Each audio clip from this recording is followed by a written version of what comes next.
नमस्कार. आपल्या चॅनलमध्ये तुमचं सगळ्यांचं मनापासून खूप खूप स्वागत. आज आपण ताटामध्ये वाढण्यासाठी कोकणी पद्धतीने एकदम चमचमीत आणि चुरचुरीत अशी बिरड्याची भाजी कशी बनवायची ही रेसिपी बघतोय. त्यामुळे रेसिपी शेवटपर्यंत बघा आणि आवडली तर लाईक शेअर नक्की करा. तर इथे मी वालाचे जे बिरडे असतात, जे कोकणामध्ये म्हणजे प्रत्येक सणाला बनवले जातात. वाल इथे मी भिजत घातले होते. एक दिवस भिजत घालायचे आणि एक दिवस कपड्यामध्ये गुंढळून मोड आणण्यासाठी ठेवायचे. मोड आले की त्यातला कडवटपणा कमी होतो आणि बिरडं खायला खूप छान लागतं. मोड आले की त्यानंतर त्याची वरची जी साल असते ती साल काढून घेतलेले आणि त्यानंतर परत आपल्याला 2 पाण्याने चांगले धुवून घ्यायचे. तर इथे झाली आपली पहिली स्टेप, जी वालाचं बिरडं आपल्याला कसं बनवायचे. त्यासाठी वाल आपल्याला मोड आणून वरची साल कशी काढायची.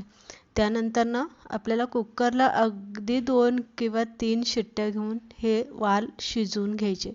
जास्त घेऊ नका, कारण ते भिजवलेले असतात आणि त्यातल्या त्यात आपण मोड आणून घेतलेले असतात. त्यामुळे ते हलके होतात आणि पटकनी शिजले जातात.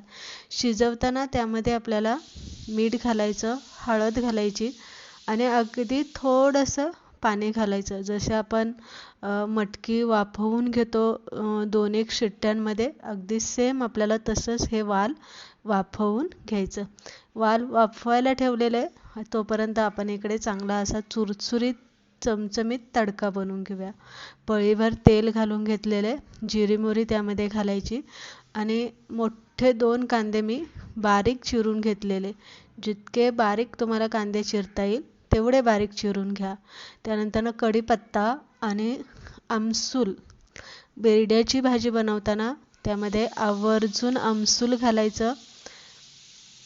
त्यानंतर कांदा चांगला परतून घेतला की त्यामध्ये बारीक चिरलेला टोमॅटो घालायचा आणि 1 चमचा मीठ घालायचं. म्हणजे काय होतं, टोमॅटो पटकनी शिजला जातो.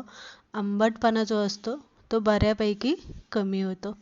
चांगला परतून घेतला की मसाले घालायचे. हळद, हिंग, लाल तिखट, गरम मसाला, कांदा लसूण मसाला, जो आपला घरगुती मिक्स मसाला असतो तो मिक्स मसाला यामध्ये घालून घ्यायचा आणि व्यवस्थित मसाला आपल्याला हलवून घ्यायचा.